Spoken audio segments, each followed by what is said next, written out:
myself with. What I try to do every day is get better as an individual and as a God-fearing man. And that just is just some of the emphasis that I put into our relationship. And because of this relationship, it has allowed me to prosper in other ways and in other relationships. Particularly my mom. Shout out my mom. Shout out to mom. So I asked that question because the way my mind works, I'm constantly thinking about things and people and how just life and how life affects people. And I thought about it to say, I work with a lot of much younger individuals in the line of work that I do. And I'm always curious, or inquisitive about what dating is like for them because the generation behind us, their dating pool is so different than our dating pool. And so I inquire with them like, man, I can't imagine, with a society full of hot girls and want to be real dudes, want to be the real nigga. It's always so, I don't even know, like it's always so mind-boggling to me to think about what relationships turn out like in the midst of all of that, with 30s being the new 20s, and how the evolution of people and relationships and family and everything works out. It's just so mind-boggling for me. So I was just curious to know if if maturity, or if he felt like maturity weighed in on how relationships work. And I personally believe it's actually one of the biggest and most affecting things on relationships nowadays. I feel like so many people are in a place mentally and emotionally and spiritually where they are stuck, where they are still 5 years old. They are still running in the closet from the person who may have been harming them as a child. Still, crying in the middle of the night from the person who may have been touching them as a child. These are very sensitive situations, none of which I experienced, but these are things and situations that I've come across with people that I've met in my life that they have dealt with. And hey, Holly, we see you. These are things that I've come across and I've seen and interacted with people who've experienced. And even though you may be 30 or 40 or even 50 years old, inside, spiritually, emotionally, and mentally, in a lot of cases, you're still very stuck.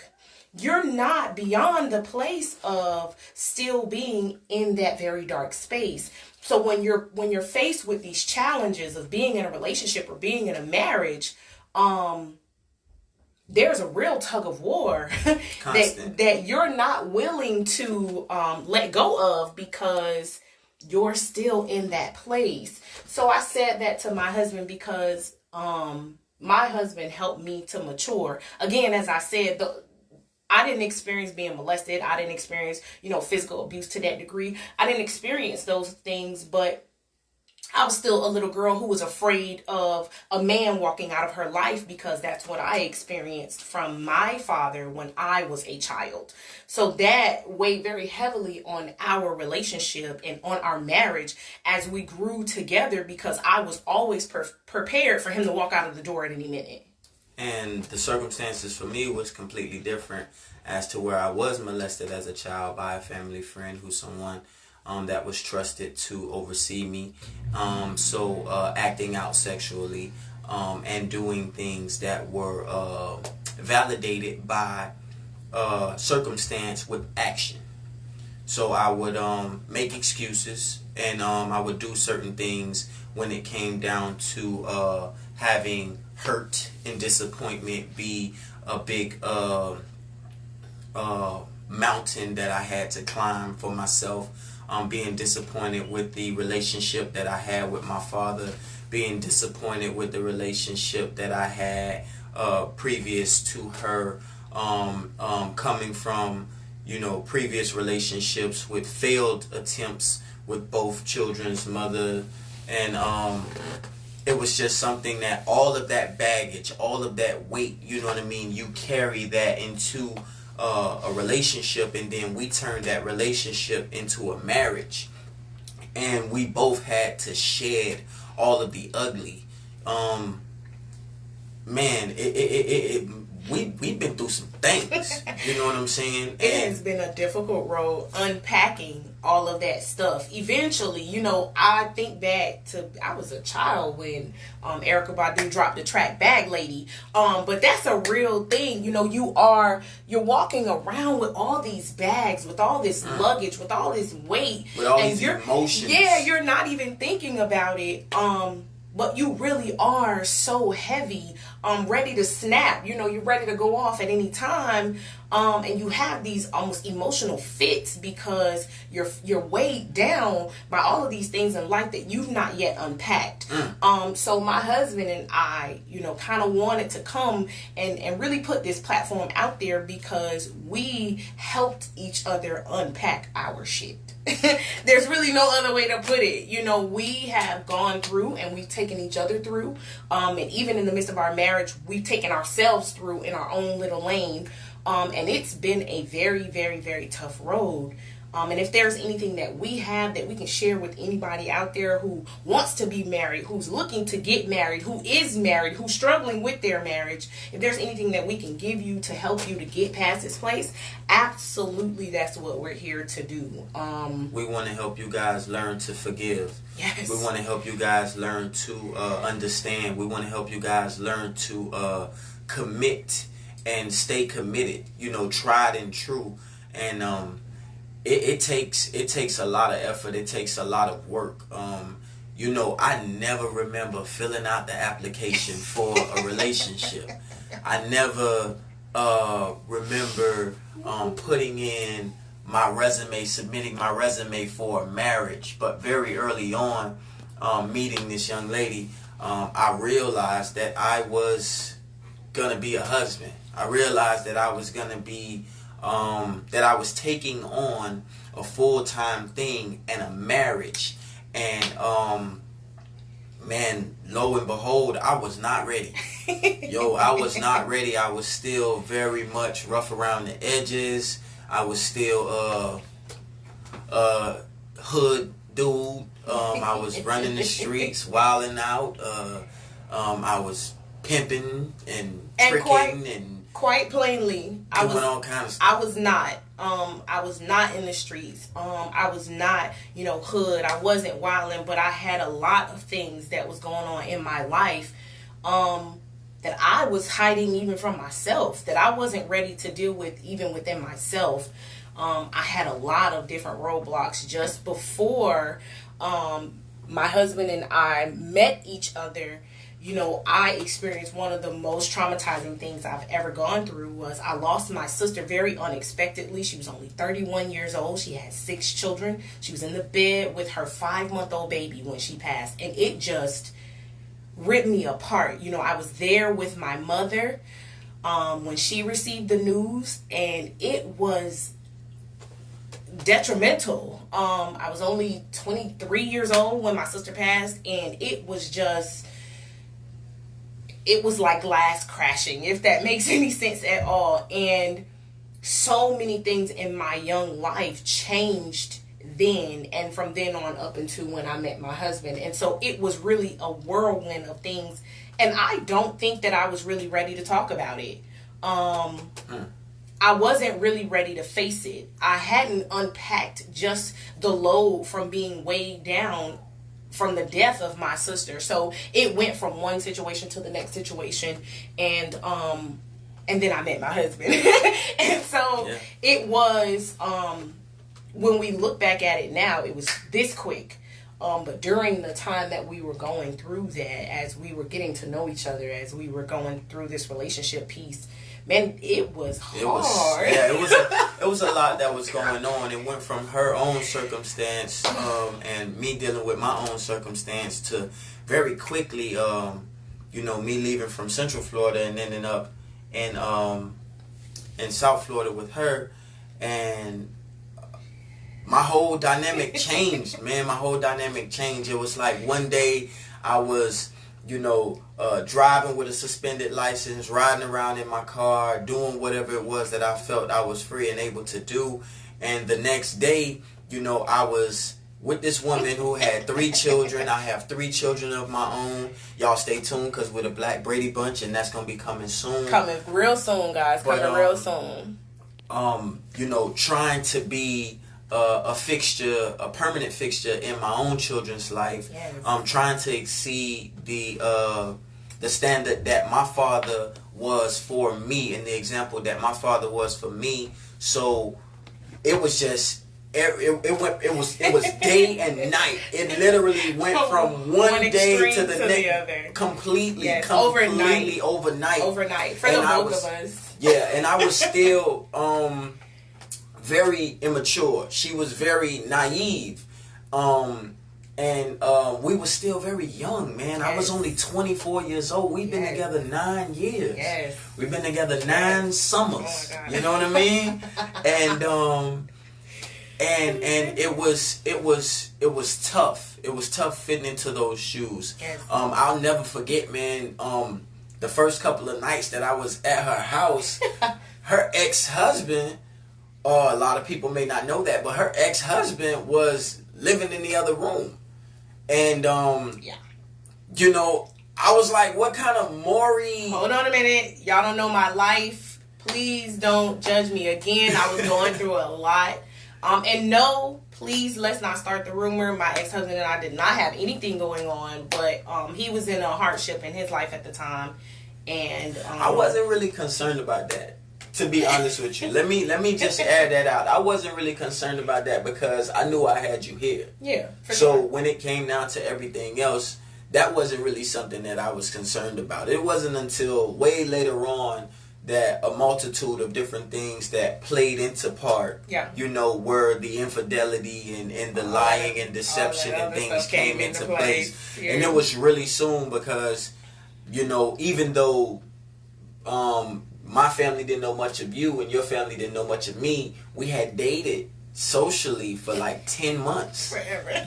We met on Facebook. You know what I'm saying? In fact, shout out to Chloe. Thank you. Because gang Chloe. We met through her sister-in-law's little sister. Facts. Her sister-in-law. Right. And she was a friend of mine from like middle school and everything. That was my girl. She was always cool.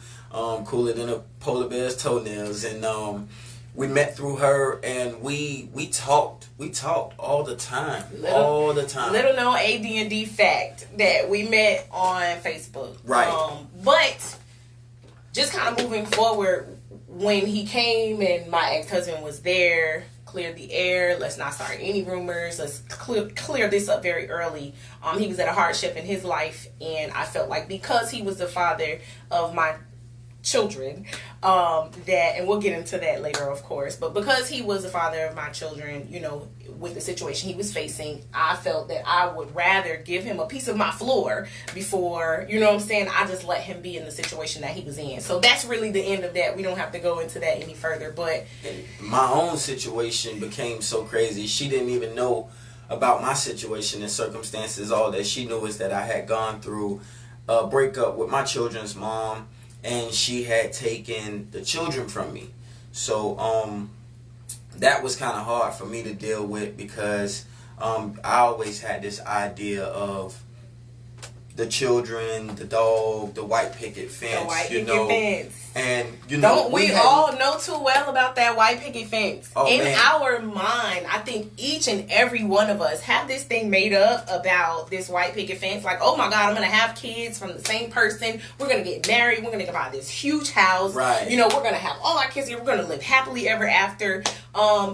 It's just not real. It don't exist. It's not that it can't exist. It can exist. But you gotta work it. But you gotta work it, man. And the thing about it is you have to play the hand that was dealt to you. It's really just that simple, man.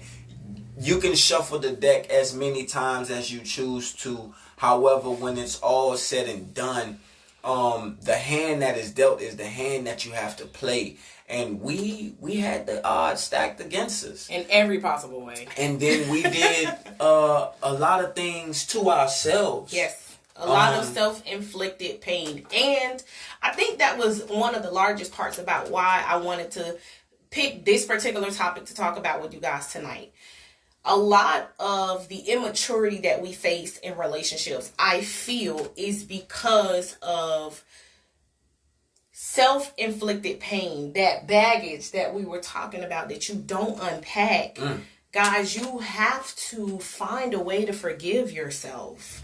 A lot of even some of the past things that you go through in previous relationships has nothing to do with you. It's that compilation of people who have their own baggage and they're carrying theirs, and then you get together with someone and you want them to carry yours. You have to forgive yourself. You have to get beyond the things that you've gone through. Get beyond the things that you've seen, because I was stuck on what it was that I saw. I didn't realize that he was stuck on what it was that he saw. I was stuck on what it was that I was doing.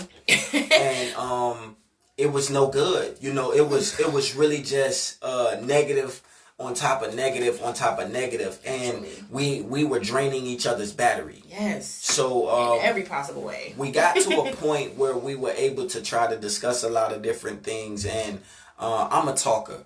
So when I tried to open up to her, a lot of it was from incarceration. To be honest with you guys, it was 4 months in after meeting each other face to face that I moved in. And it was not even a year later that I was locked away for about a year. Almost an entire year. And, you know, honestly and truthfully, everybody comes with the jail savior. You meet Jesus.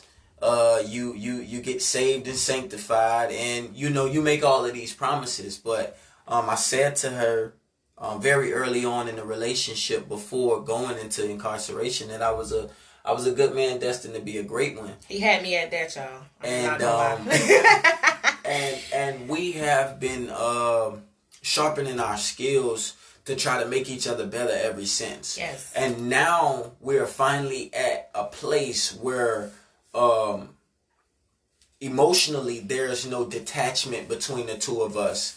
And we're finally at a place wavering where this relationship is starting to make sense. And we are very spiritual in our own right, and we believe that when you get to a place, you are to reach back and help your brother. Right. And we are trying to reach back and help our brother overcome situations that they're either currently going through or potentially getting ready to face. Right now, with where we're at in the world, with the Black Lives Matter movement, with everything going on with police reform, and the societal racism being at what I would consider to be an all-time high for the 21st century. It's important that we encourage and empower each other in every possible way. I have my own little slogan that I say at work all the time. I'm like, listen, no matter how big or small, Black Lives Matter. So in any way that I can help you, I'm going to help you. And I know I say that Black Lives Matter, but that's my own way of saying that every life matters. Right now, we are the target.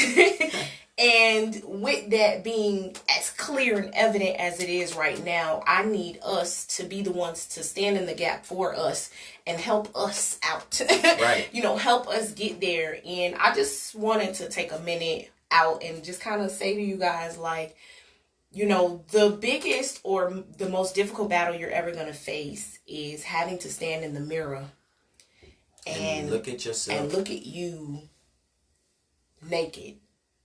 Take the clothes off, take the gloves off, take the lies off, take the shields off, take the shades off. Take the mask off. Take that mask off and look at you and deal with you. And if you have someone that you love and trust in your corner, let that person be there with you as you go through that revolution and evolution as a person. Right. It is a necessary piece to making it to the finish line. Again, my heart goes out to the generation that is behind us with the dating pool that you guys have, because this instantaneous society that we're in makes you believe that you can have a ready-made relationship like this. And I'm sorry. And the pickings are slim and few. It don't work. When it works for both parties, when it comes to the men as well as the women. A lot of these young ladies, man, that you look at and you see, they're beautiful to the eye. You know, they're appealing, but they have no substance. They are ugly they don't, on the inside. And I'm a different type of character. You have to have some type of intellect in order to even have me where I'm going to be stimulated and feel as though we can continue to dialogue. You know what I'm saying? If I can't talk to you, it's no point. You know what I mean? We're not going anywhere. You know what I mean? And you can lay down with anyone, but that comes with its own toll as well. Yes. So, you know, I can only speak for myself. It took a lot out of us because we were very physical and sexual in the beginning of our relationship and coming into getting to know each other. And we found out a whole lot more about each other as we continue to peel those layers of the onion back. We learned a lot more about each other, and we learned a lot more about ourselves, and we learned so much more as we continued to just go through all kinds of stuff. You know, we were together, and then we were apart, and then we were together, and then we moved, and it was just so much that happened so fast. But by the grace of God, we managed to learn more about love. Goodness. And we are just trying to share some of that. What I have learned throughout these years is that women change. Y'all change so much more significant and dramatic than us men. And ladies, when loved properly, we evolve constantly. Right. And we dumb. You know what I'm saying? We just don't get it all the time. So you have to make it clear to us. You have to make it plain to us. You have to give us understanding and vivid, blatant, clear examples of what it is that you're looking for, what it is that you're missing, that's not connecting the dots. So you have to, quite frankly, y'all, you just gotta really be patient. I'm just gonna say it because, you know, my husband might say, oh well, we dumb and whatever else. Plainly put, y'all, as the woman in a relationship or as a partner in the relationship, you have to be patient. People have not arrived. They are not ready, yet they are willing. Right. And if you have a willing partner, then you have to exercise patience with that person to help them get there. Love is patient. Love is kind. Love is willing. Love is caring. Love is nurturing. And yes, I do hear the term all the time. I'm not going to raise no man. Trust and believe. I've even said it myself.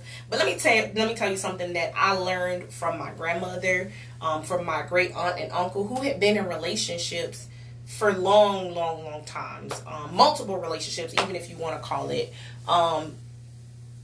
One of the things that I carried from that would be my great uncle and his wife, who were married for 60 plus years. Uncle Jay and his wife, Aunt Sylvia. You know, rest in peace to Uncle Jay and Aunt Sylvia. I know you're out there. I love you.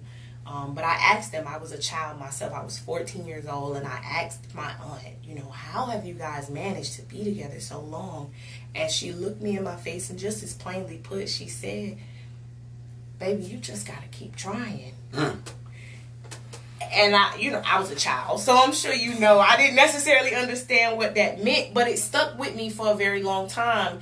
And she said that you have to keep trying because you are going to want to quit. You are going to want to give up. You are going to want to say, screw it. I'll start all over again. I'll do this with somebody else because I don't have time. But the joy in continuing to try and continuing to work at it is that eventually it works. You just gotta be patient, and it is not a easy process.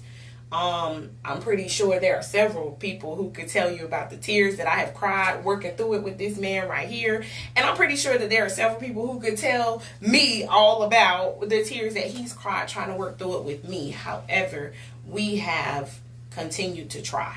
Love is unconditional, and love is consistent. Regardless of the doubts, the frustration, the heartache, the disappointments. Say that.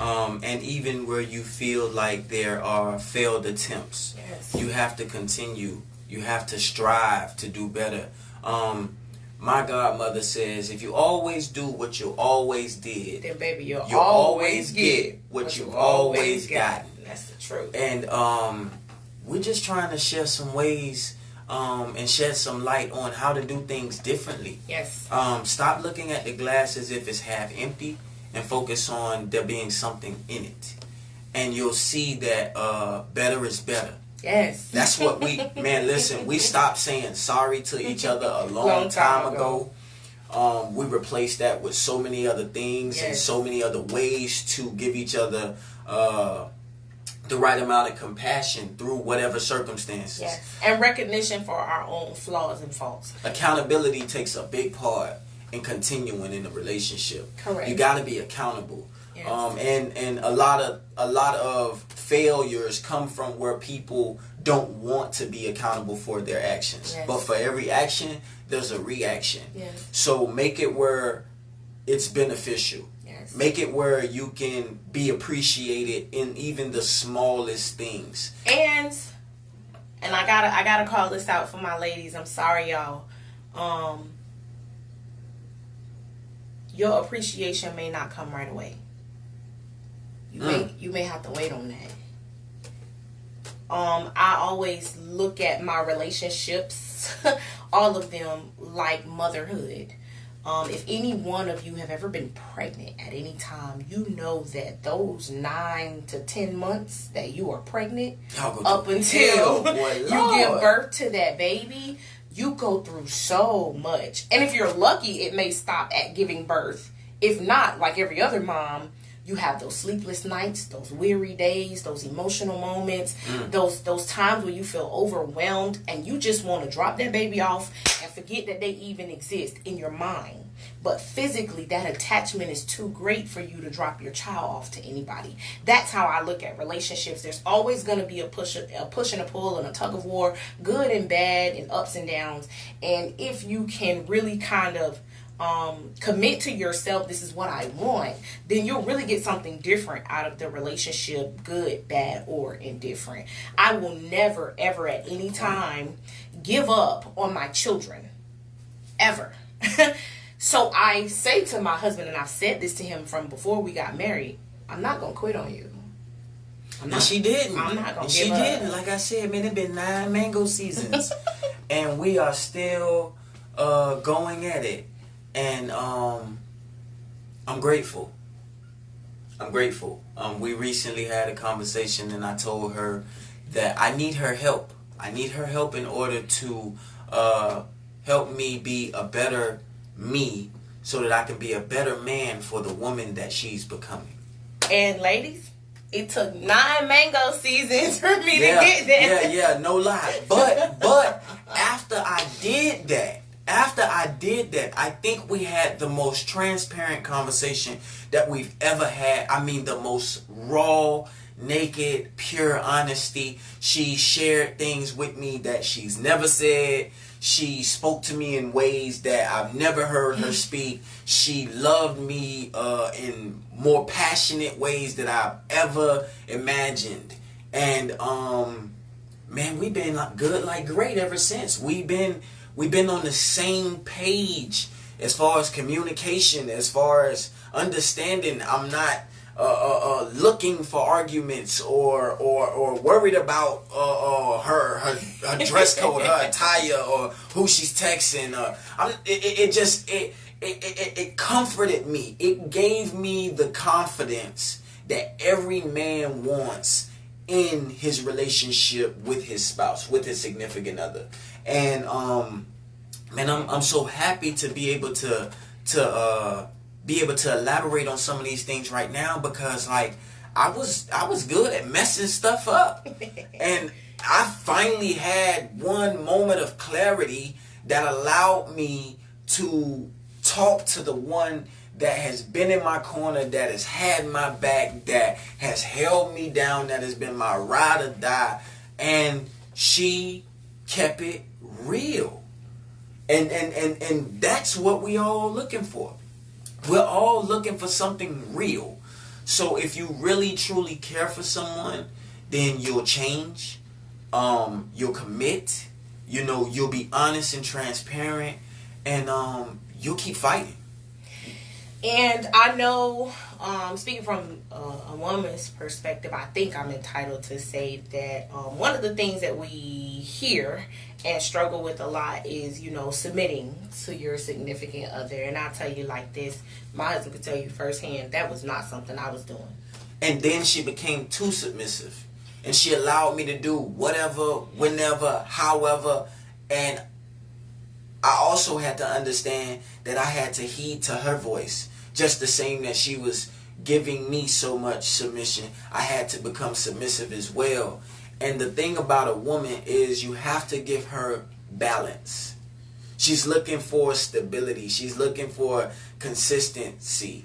And man, I was too far over here or too far over there every time around. And then you get so far out there that you don't be like, boy, where you been? You get so far out there, you never saw yourself going in that direction or taking things to that dynamic, and it messes everything up.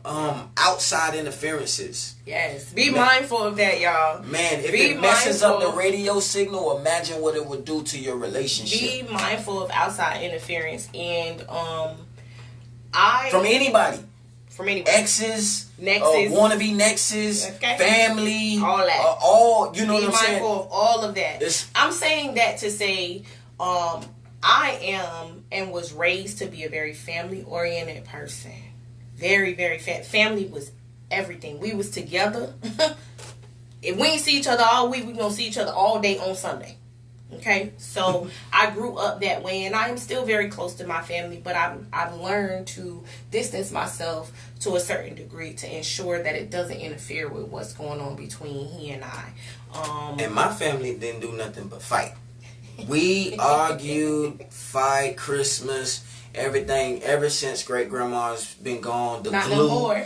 Of the family. Not no more. No, man, and the love that me and my wife have been able to share, yes. It poured over into so many other relationships. Yes. Me and my mom, man, let me tell you, that is like our biggest supporter. She is like our number one cheerleader. Yes. And I'm so grateful. And our cheerleading coach, because she get us in line whenever we get out of line. No doubt. My grandmother, she has become so much of inspiration. She's a rock to us. Yeah. And you need those people. You need to have your confidant. You need to have your cheerleader. You need to have your rock. You need to have your go-to person.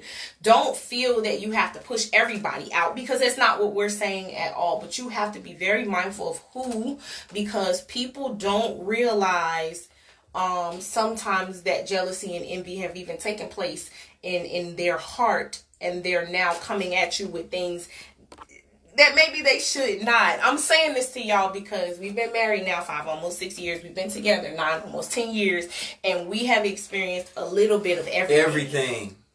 We have experienced a little bit of everything, and if there's anything that we could do to help you as you go through, then that's absolutely what we're going to do. And without hesitation, if at any point you're looking for someone who's kind of been through some things, you know, we'll say this very kind of loosely, but we're here to support you, to back you, to help you in any way that we know how. And if nothing else, I'm just going to throw this out there. We'll pray for you. And we'll love on you, even if it's from a distance. Factual. Because, man, I haven't always been so pleasant to entertain when it comes down to communication. Very bold-headed at times. And like I said, if you always do what you always did, you'll always get the results that you've always gotten. Yes. So man, we have brought each other a long way. Yes. These 9 years have taught us so much about each other. And we're not done. Right. And even more about ourselves. Yes. I've never known so much about me and been as comfortable in the skin that I'm in as now. Yes. As a father, as a God-fearing man, as a husband, and as a pretty good friend.